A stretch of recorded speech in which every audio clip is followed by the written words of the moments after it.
अस्सलाम वालेकुम, मैं हूँ फ़बिया जमील और आज जो राइटिंग हमने स्किल की बात की थी पिछली वीडियो में, उसका आप कह सकते हैं पार्ट 2 पे हम बात करेंगे जिसमें हम राइटिंग प्रोसेस के ऊपर बात करेंगे। ठीक, क्योंकि वो वीडियो उसमें हमने ऑलरेडी 2-3 जो है हेडिंग्स उठा ली थी, तो मैंने सोचा इसकी एक और न्यू और थोड़ी-सी क्विक छोटी-सी वीडियो बना ली जाए। तो राइटिंग प्रोसेस बेसिकली तो ये 5 स्टेप्स हैं जिनके ऊपर राइटिंग प्रोसेस होता है सारा। यानी इनिशियली प्री राइटिंग से लेकर पब्लिशिंग तक जो सारे स्टेप्स आते हैं वो ये हैं।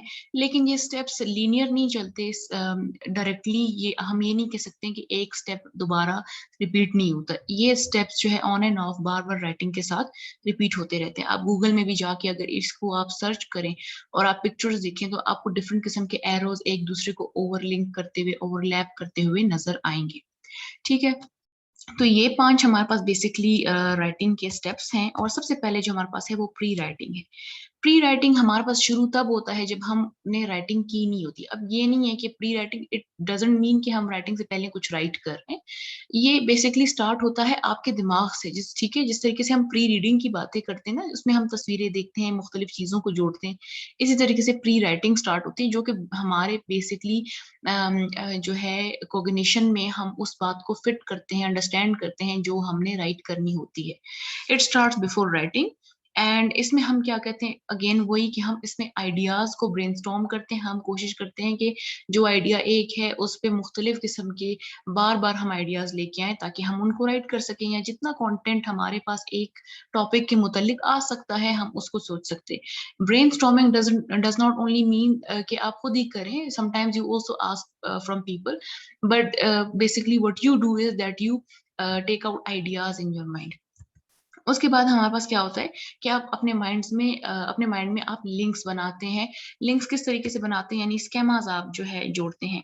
वो क्या होते हैं फॉर एग्ज़ाम्पल आप जो है किसी जर्नी पे जा रहे हैं और आप ट्रैवलॉग लिख रहे हैं। अब आपने इससे पहले भी ट्रैवल किया है, तो जो पहला वाला ट्रैवल था ऑब्वियसली आप जब वहाँ पे गए थे आपकी मेमोरी में कुछ न कुछ तो उसने डाला होगा। वो आपकी मेमोरी में कहीं सबकॉन्शियस में रह गया है। तो आपके माइंड में एक हम उसको कहते हैं स्केमा यानी बिल्डिंग ब्लॉक, एक माइंड में ब्लॉक बन चुका है। जब आप दोबारा ट्रैवल पे जाएँगे तो बहुत सारी चीज़ें होंगी जो आपके माइंड में होंगी। फिर हम अक्सर देखिए एहतियात भी करते हैं कि पिछले सफ़र में ऐसा हुआ था हमारे साथ तो अब हम ये रिपीट नहीं करेंगे। ठीक है? तो इसको हम कहते हैं स्केमास जब पहले से हमारे माइंड में कुछ हो और फिर हम आराम-आराम से ब्लॉक्स बनाते जाएँ। तो आप जब राइटिंग करते हैं उसमें भी ये होता है कि आप पुराने जो स्केमास होते हैं उसके साथ अपना नया एक्सपीरियंस जोड़ के और उसके साथ आप उसका फाइनल कंक्लूजन निकाल के फिर आप उसको राइटिंग में अपनी यूज़ करते हैं। That this has been happened before but अभी न्यू जो है वो आप समहाउ उसके साथ जोड़ के कि दैट हाँ, ये लिंक करता है मेरे पास्ट से या किसी भी तरीके से या आपने कोई ऐसा एक्सपीरियंस देखा भी हो, तो इस तरीके से आप स्केमास को बिल्ड करके उसके बाद राइटिंग स्टार्ट करते हैं। और इसमें बेसिकली आप ये सब करके फिर आप एक ड्राफ्ट कंटेंट आउटलाइन बनाते हैं जिसमें you give out all the headings and sub headers that are needed in your writing. अगर आपकी राइटिंग जो आप कर रहे हैं उसमें हेडिंग्स नहीं भी हैं, फिर भी आप इस पोर्शन में हेडिंग्स बनाते हैं। ज़रूरी नहीं है आप हेडिंग राइटिंग के अंदर भी डालें। नॉवेल्स में सपोज़ देखें आप हेडिंग्स नहीं है, तो उसके अंदर हेडिंग डालने की ज़रूरत नहीं है लेकिन आउटलाइन में आपके पास एटलीस्ट हेडिंग्स हों ताकि वो आपको एक हल्का-फुल्का सा आइडिया दे कि आप लिखना क्या चाहते हैं और वो आपको कनेक्टेड रखे। ठीक है? जब ऑब्वियसली एक जो है स्केच नहीं होगा, ढांचा नहीं होगा, स्केलेटन नहीं होगा, तो उसके ऊपर आप काम कैसे करेंगे? तो so this is your sketch. Prewriting होगी, उसके बाद हमारे पास स्टार्ट होता है writing. Now there is nothing to tell about writing, what you have to do is to take a copy और anything else and pen down your stuff, jot out all the lines जो आपने लिखनी है उसके अंदर। और ये बहुत टाइम टेकिंग प्रोसेस होता है।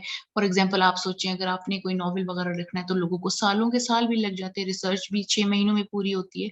या आप कोई कभी-कभी कोई बहुत ही अच्छा ऐसे प्रिपेयर करते हैं तो उसमें भी आपको टाइम लग जाता है। सो this is basically the most time taking process in the writing. इसमें जो है और ये इसलिए भी टाइम टेकिंग होता है क्योंकि आप अपनी सोच से चीज़ें निकाल के अब किताब पे लिखने वाले होते हैं। सो दीज़ आर 2 डिफरेंट प्रोसेसेस। सोच से बातें अक्सर ऐसा होता है कि हमारे माइंड में चीज़ें होती हैं लेकिन हम उनको कन्वे नहीं कर पाते। तो माइंड से चीज़ें निकाल के अंडरस्टैंड करके उसको हमने पेन डाउन करना होता है। फिर राइटिंग में हमने एप्रोप्रिएट लैंग्वेज का भी यूज़ करना होता है, ग्रामर का भी देखना होता है। So that is the reason ये बहुत जो है टाइम टेकिंग होता है और इसमें इसको हमें बड़े ख़्याल से करना चाहिए। राइटिंग के बाद हमारे पास रिवाइज़िंग का स्टेप आता है।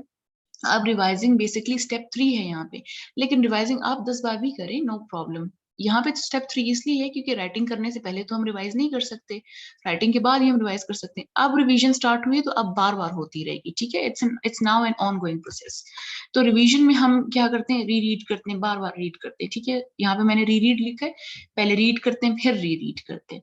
और इसके बाद जो है आप चेक करते हैं अपनी राइटिंग को, या तो आप एप्लीकेशंस के ऊपर चेक कर लेते हैं, या तो आपका कोई इवैल्यूएटर होता है, वो फिर आपके पेरेंट्स हों या फिर वो आपकी कोई टीचर हो या ऐसा कोई इंसान जो कि उसमें एक्सपीरियंस्ड हो, ठीक?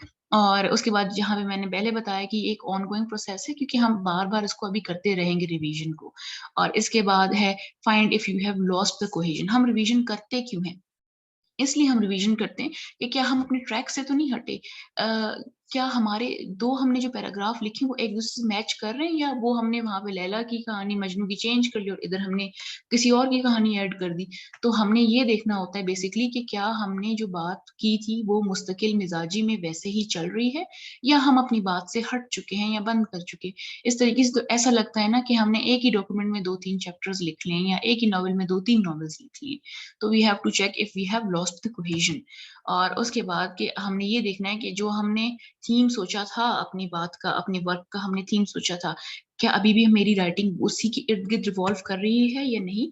और हमने जो ब्रेनस्टॉर्मिंग की थी, यानी हमने स्टार्टिंग में जो ऑब्जेक्टिव्स या गोल्स बनाए थे कि इसके ऊपर मैंने राइटिंग करनी है, क्या मेरे उन ब्रेनस्टॉर्मिंग से क्या मेरे अभी भी मेरी जो राइटिंग है वो उन ब्रेनस्टॉर्म्ड आइडियाज़ के साथ रिफ्लेक्ट कर रही है या नहीं? या आप उन आइडियाज़ को छोड़ के नए आइडियाज़ पे आ गए, ठीक है? तो यहाँ पे रिवीजन होती है। एडिटिंग में क्या होता है, रिवाइज कर लिया, अब ये तो पॉसिबल नहीं है कि रिवीजन के बाद your writing is perfect. Obviously कुछ जो है मसले निकलते हैं, स्पेलिंग्स के होते हैं, ग्रामर के होते हैं, तो आप फिर एडिटिंग करते हैं, ग्रामर मिस्टेक सेट करते हैं, पंक्चुएशन हो गया, या आपने देखा कि आपको होमोफोन्स वगैरह में इश्यूज आ रहे हैं तो वहां पे वो आपने एडिट कर दिया। आपने और एडिटिंग क्या की, जैसे पंक्चुएशन जी मैंने बता दिया। हेडर्स, सब हेडर्स आपको लग रहे कहीं डालने हैं तो आप वो डाल देते हैं, पेज नंबर्स आप डाल देते हैं, मतलब वॉट एवर यू थिंक अब ये मैंने डालना है वो आप पुट करते हैं। एडिटिंग के बाद दोबारा रिवीजन होती है, ठीक है? इसीलिए हम उसको बार-बार हम कहते हैं ना वो ऑन एंड ऑफ चलती रहती है। एडिटिंग के बाद दोबारा रिवीजन होती है और उस रिवीजन के बाद फाइनली हम क्या करते हैं, हम पब्लिश कर देते हैं। अब हर कोई तो राइटिंग, अब हम यहाँ पे राइटिंग की बात करें, ये ऐसा आपने नहीं सोचना कि हम सिर्फ किसी ऑथर की ही बात कर रहे हैं। जब आप राइटिंग कर रहे हैं, मैं कर रही हूँ, तो राइटिंग की ही बात हो रही है। So it is not necessary कि आपका डॉक्यूमेंट पब्लिश हो रहा है। ये सारे स्टेप्स आपने ख्याल रखने हैं कि आप असाइनमेंट कोई सबमिट करवा रहे हैं या कुछ, तो उसमें भी ख्याल हो, या आप कोई स्टफ अपलोड कर रहे हैं इंटरनेट पे, आप ब्लॉग्स लिख रहे हैं तो उसमें भी इस प्रोसेस का ख्याल रखें आप, या आप किसी को कुछ सेंड कर रहे हैं, कोई एक आपने किसी को एडवाइस कुछ भी आपने कहीं मैसेज पे या किसी तरीके से कोई लेटर आपने सेंड करना है पोस्ट के थ्रू, तो उसमें भी आपने ख्याल रखना है। और finally if you are actually writing something जो पब्लिश होनी है, तो फिर आपने उसके लिए भी इन्हीं प्रोसेसेस का ख्याल रखना है। सो बेसिकली ये राइटिंग प्रोसेस उनके लिए नहीं है जो नॉवेल्स लिख रही है, ये उस हर बंदे के लिए जो राइटिंग पे बैठता है। That is that. तो वीडियो हमारी खत्म हो चुकी है। Thank you so much. If you like my channel, kindly like, share and subscribe, because this is the time when educational content needs to get promoted.